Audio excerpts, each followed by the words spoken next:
Sisters and brothers of America,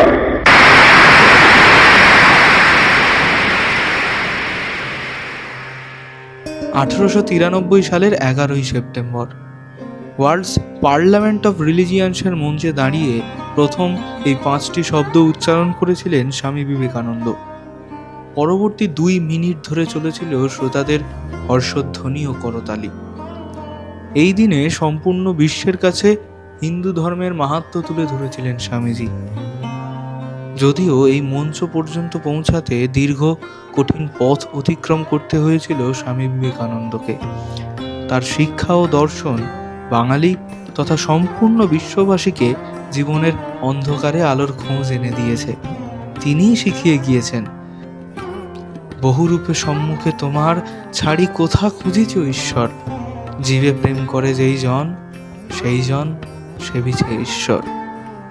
19বিংশ শতাব্দীর শেষার্ধে বিভিন্ন ধর্মমতের মধ্যে পারস্পরিক সুসম্পর্ক স্থাপন এবং হিন্দু ধর্মকে বিশ্বের অন্যতম প্রধান ধর্ম হিসেবে প্রচার করার কৃতিত্ব স্বামী বিবেকানন্দের।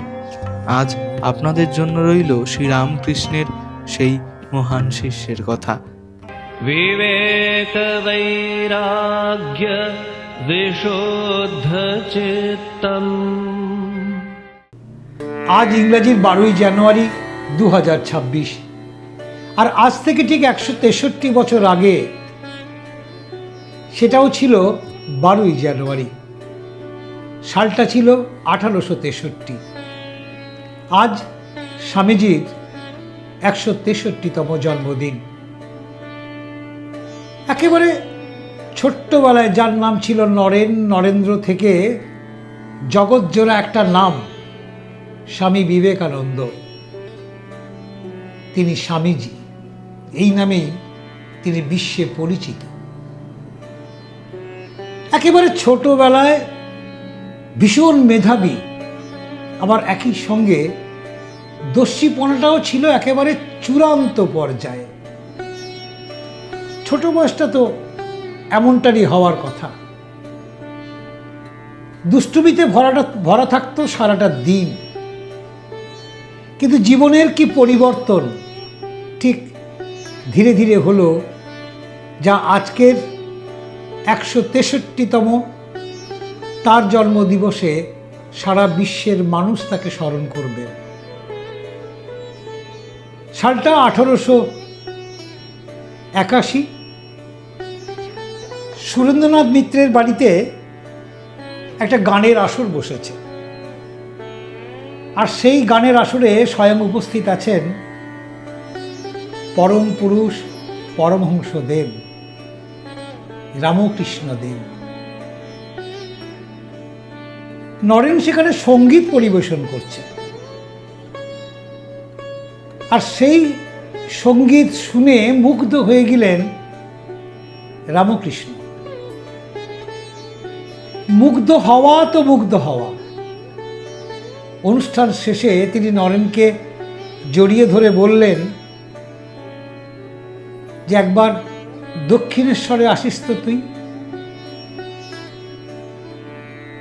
একবার দক্ষিণেশ্বরে আসিস তো তুই। তিনি বোধহয় তার মধ্যে কোনো রত্নের সন্ধান পেয়েছিলেন। রত্নই তো, এক এমন রত্ন যে রত্নের আলোয় আজকে ভুবন মুখরিত, উজ্জ্বলিত। এরপর সেই দিন, যেদিন নরেন্দ্রনাথ আর একলা দক্ষিণেশ্বরে গেলেন না, সঙ্গে নিয়ে গেলেন দুজন বন্ধুকে। রামকৃষ্ণ দেবকে মুখোমুখি দেখে তিনি একটা অদ্ভুত শক্তি একটা আবিষ্কার করলেন বটে, কিন্তু তার কথা বলার ঢং, তার আচার, তার ব্যবহার, এটা দেখে তিনি মুগ্ধ হয়েছেন মনে প্রাণে বটে, কিন্তু আধ্যাত্মিকতার মধ্যে যে রস, সেই রস বোধহয় নরেন্দ্রনাথ যা লক্ষ্য করেছিলেন, যা উপলব্ধি করেছিলেন, সেটা বোধহয় নিজেও ততক্ষণে বুঝে উঠতে পারেননি। যে কারণে রামকৃষ্ণ দেবকে বুঝতে তার কিছুটা সময় লেগে গিয়েছিল, কিন্তু সময় লাগলেও পরবর্তী সময় তিনি বুঝতে পেরেছিলেন যে তার বলার যে ভঙ্গিমা, তার বলার মধ্যে যে মেঠো ভাষা, মেঠো শব্দ এবং সত্যিকারের ঈশ্বরকে পাওয়ার জন্য যে আকুল প্রার্থনা, যে আকুল আবেদন, সবটাই রামকৃষ্ণ দেবের পক্ষেই বোধহয় করা সম্ভব। কিন্তু তারপরও কোথাও গিয়ে তার মনে একটা প্রশ্ন এসেছিল, যে কারণে তিনি পরমহংসদেবকে জিজ্ঞাসা করেছিলেন যে আপনি ঈশ্বরে বিশ্বাস করেন? ভাবতে পারেন। এরপরেও নরেন্দ্রনাথ নিজের বুকটাকে শক্ত করে বেঁধে রেখে তাকে প্রশ্ন করেছিলেন যে আপনি ঈশ্বরে বিশ্বাস করেন? তিনি বলেছিলেন, মহাশয়, নিশ্চয়ই করি। আপনি ঈশ্বর কি কখনো দেখেছেন? দেখেছি। তাহলে কিভাবে দেখেছেন? তখন রামকৃষ্ণদেব বলেছিলেন, তোকে যেরকম সামনে দেখছি ঠিক সেইভাবেই আমি ঈশ্বর দেখেছি। গায়ে কাঁটা দেবে না? 1881 আর আজকের এই 2026, কোথাও গিয়ে একটা লম্বা সময় পেরিয়ে গিয়েছে। শতাব্দী প্রাচীন একটা ঘটনা, একটা ইতিহাস আজও যা মানুষের মুখে মুখে ফেরে। আজকে যাকে নিয়ে চর্চা, তিনি সেই যুগপুরুষ। আজকে আমাদের দেশ তার এই জন্মদিবসকে শ্রদ্ধা জানাতে, তার জন্মদিবসকে সম্মান জানাতে আজকে জাতীয় যুব দিবস হিসেবে এই দিনটা পালন করা হয়। আজকে যাকে নিয়ে আজকের আমাদের এই চর্চা, যাকে নিয়ে আলোচনা, মাফ করবেন, তাকে নিয়ে চর্চা করার মতো সাহস, সামর্থ্য, বুদ্ধি কোনোটাই আমাদের নেই। এটা আলোচনা করা, যেটুকু তার সম্পর্কে জানা রয়েছে আমাদের, সেটাকে নিয়ে একটু সামনে আনা। সেই হেন মানুষ, সেই হেন পরম পুরুষ, যুগপুরুষ, আজকে তার জন্মদিন, যিনি নিজেও স্বয়ং ঈশ্বর কি তিনি নিজেও উপলব্ধি করেছিলেন। আর উপলব্ধি যখন থেকে তিনি করেছেন, তখন আমাদের সমাজ ব্যবস্থার মধ্যে থেকে উনি বুঝে গিয়েছেন যে এই উপলব্ধি বুকে নিয়ে আর্যই হোক না কেন ঈশ্বরের সন্ধানে পৌঁছানো কঠিন। যে কারণে একটা গেরুয়া বসন পরে, হাতে একটা লাঠি নিয়ে আর ডান হাতে একটা কমণ্ডল নিয়ে তিনি ভারত ভ্রমণে বেরিয়ে পড়েছেন। একটার পর একটা প্রদেশ, একটার পর একটা প্রদেশ তিনি পদব্রজে তিনি পরিভ্রমণ করেছেন। আজও তার পাদস্পর্শে ধন্য কন্যাকুমারী, পাদস্পর্শে ধন্য কন্যাকুমারী। পৃথিবীর বিভিন্ন দেশ, তাদের দেশের সংস্কৃতি, তাদের দেশের ভাষা, তাদের আধ্যাত্মিক চর্চা, এগুলো বুঝবেন বলে তিনি কখনো জাপান, কখনো চীন, কখনো কানাডা তিনি সফর করেছেন। এবং সর্বশেষ আপনারা জানেন, my dear brother and sister of America, আপনাদের সঙ্গে যখন এই কথাগুলো বলছি তখন মনে পড়ে যাচ্ছে যে 150তম স্বামীজির জন্মোৎসব উপলক্ষে সারা বিশ্ব জুড়ে এটা পালন করা হয়েছিল। কিছু কিছু একেবারে সেই ছবি,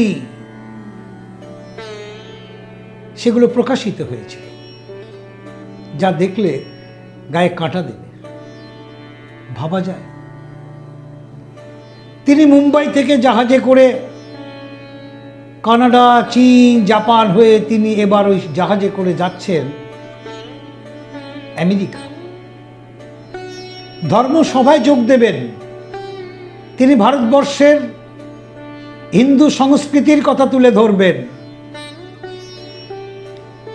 বিশ্ব মাঝারে তিনি নিজেকে এই আমাদের এই দেশটা সুজলা সুফলা, জাতি ধর্ম ভাষা সম্বলিত একটা দেশ, সেই দেশটার কথা তিনি তুলে ধরবেন কোথায়? আমেরিকার মঞ্চে। আবার যখন এই কথা বলছি তখন মনে পড়ে যাচ্ছে, জানেন যে জামশেদজি টাটার জীবনের একটা অংশ জুড়ে ছিলেন স্বয়ং স্বামীজি। এই গেরুয়া বসন পরা লোকটা, এই গেরুয়া বসন পরা আজকের এই পরম পুরুষ, জাহাজের একটা টিমটিমে আলো, আর সেই টিমটিমে আলোয় স্বামীজি একটা বই পড়ছেন। জামশেদজি টাটা স্বামীজিকে দেখলেন। স্বামীজি মুখটা তুলেই জিজ্ঞাসা করলেন, আপনি কোথায় যাচ্ছেন, কেন যাচ্ছেন? জামশেদজি টাটা বলেছিলেন যে তিনি স্টিল ইন্ডাস্ট্রির স্বপ্ন দেখছেন, যে কারণে তিনি আমেরিকা যাচ্ছেন। স্বামীজি তাকে বলেছিলেন যে কোনো ইন্ডাস্ট্রি গড়ে তুলতে গেলে আগে তার বিজ্ঞানটাও জানা খুব দরকার, আগে তার বিজ্ঞানটা চর্চা করা দরকার। না হলে পরে একটা ইন্ডাস্ট্রিকে সফল হওয়ার ক্ষেত্রে অনেক প্রতিবন্ধকতা সামনে এসে যাবে।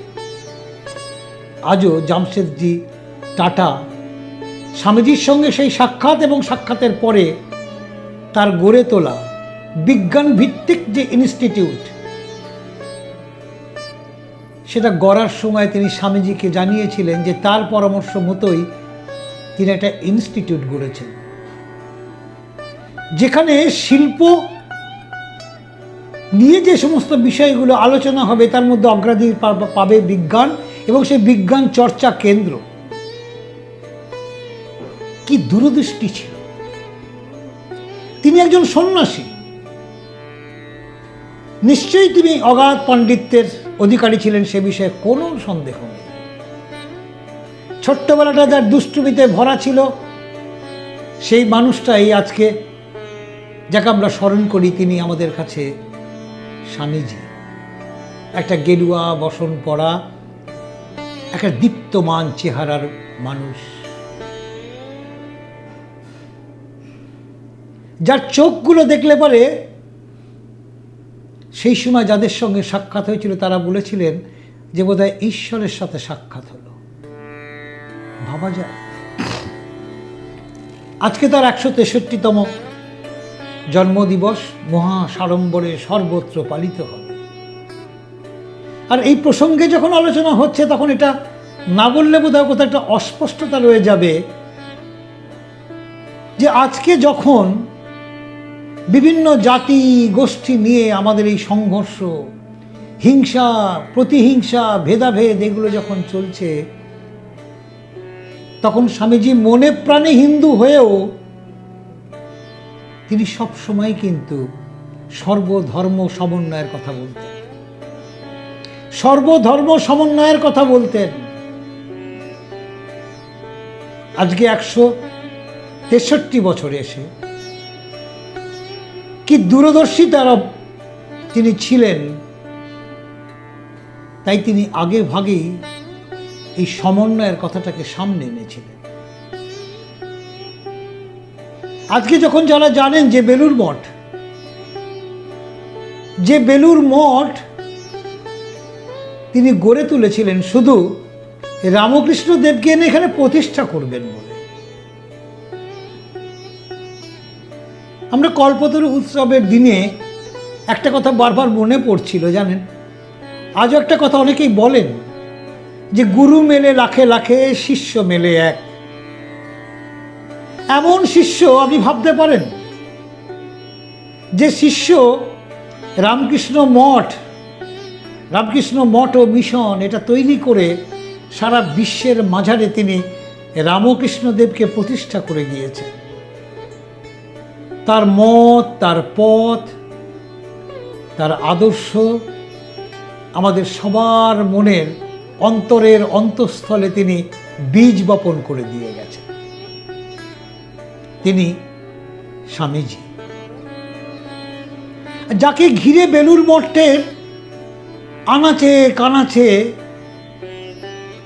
সব সময় যারা সাধু রয়েছেন, যারা সন্ন্যাসী রয়েছেন, তারা প্রতিদিন চর্চা করছেন। আধ্যাত্মিক চর্চা তো আছেই, আর তার সঙ্গে স্বামীজির সেই উক্তি, জীবে প্রেম করে যেই জন সেই জনই সেবিছে ঈশ্বর। জীবে প্রেম করতে হবে, তবেই তোমার মুক্তি, তবেই তোমার ঈশ্বর দর্শন। এটাই তো আসল ঈশ্বর দর্শন। প্রত্যেকের মধ্যে যে দেবতা রয়েছে তাকে স্পর্শ করতে গেলে জীবে প্রেম করতে হবে। আর এটাকেই সামনে রেখে হাজার হাজার সাধু সন্ন্যাসী তারা একযোগে কাজ করছেন। সেই স্বামীজির স্বপ্নকে সফল করতে হবে। স্বামীজির স্বপ্নকে সফল করতে হবে, বাস্তবে রূপ দিতে হবে।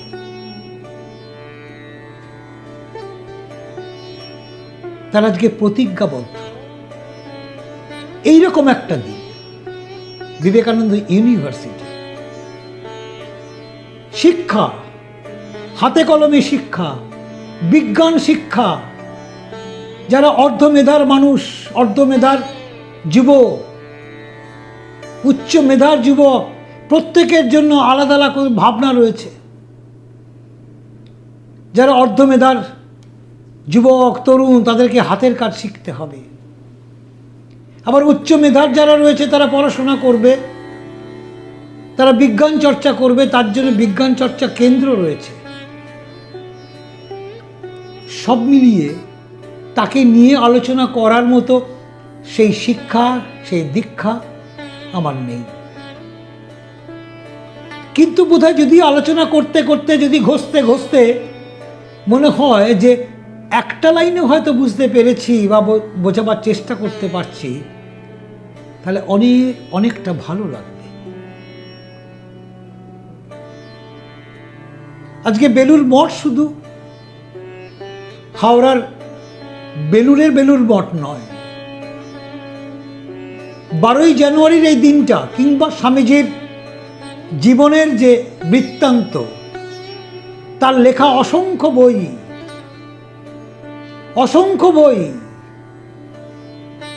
বাস্তব জীবনধারার সঙ্গে তার যে উপলব্ধি, তার যে সংকলন, সবটা নিয়েই চর্চা চলছে। প্রতিদিন প্রতিনিয়ত চর্চা করছেন বেলুড় মঠের সাধু এবং সন্ন্যাসীরা। বিশ্ব জুড়ে তারা এই চর্চাটা করছেন, আর তারা একটা উদ্দেশ্য নিয়েও ছুটছেন। জীবে প্রেম করে যেই জন সেই জন সেবিছে ঈশ্বর। শুধু আধ্যাত্মিক চর্চার মধ্যে তারা নিজেদেরকে বেঁধে রাখছেন না, এই আধ্যাত্মিক চর্চার সঙ্গে সঙ্গে তার কথাকে অগ্রাধিকারের ভিত্তিতে তারা মানব সেবায় নিজেদেরকে নিয়োজিত করেছেন। লক্ষ্য একটাই, স্বামীজির স্বপ্নকে সফল করতে হবে। স্বামীজির স্বপ্নকে সফল করতে হবে। আজকের দিনটা আমাদের প্রত্যেকের কাছে একটা প্রতিজ্ঞাবদ্ধ হওয়ার দিন। যখন আমরা প্রতিদিন প্রতিনিয়ত হিংসা আর প্রতিহিংসার জালে নিজেদের জীবনটাকে জড়িয়ে নিয়েছি, প্রতিদিন জাত পাত ভাষা এটা নিয়ে আমরা নিজেদের মধ্যে একটা হিংসার বাতাবরণ তৈরি করে ফেলেছি, তখন মনে হয় যে আজকেই হয়তো সেই দিনটা, 12ই জানুয়ারি, আজকেই আমাদের প্রতিজ্ঞাবদ্ধ হওয়ার দিন। আজকেই বোধহয় সেই সর্বধর্ম সমন্বয়ের আমাদের প্রত্যেককে একমত হওয়া দরকার। আজকেই বোধহয় আমাদের মনে হয় সেই দিন যে স্বামীজির স্বপ্নকে সফল করবার জন্য যারা এই কর্মকাণ্ডের সঙ্গে নিজেদের জীবনটাকে জড়িয়ে নিয়েছেন, তাদের সঙ্গে প্রত্যেকের সাধ্যমতো তাদের সঙ্গে কাঁধে কাঁধ মিলিয়ে তার সেই স্বপ্নকে পূরণ করার লক্ষ্যে যেন আমরা সবাই একযোগে কাজ করতে পারি। তবেই বোধহয় তাকে সম্মান জানানো হয়।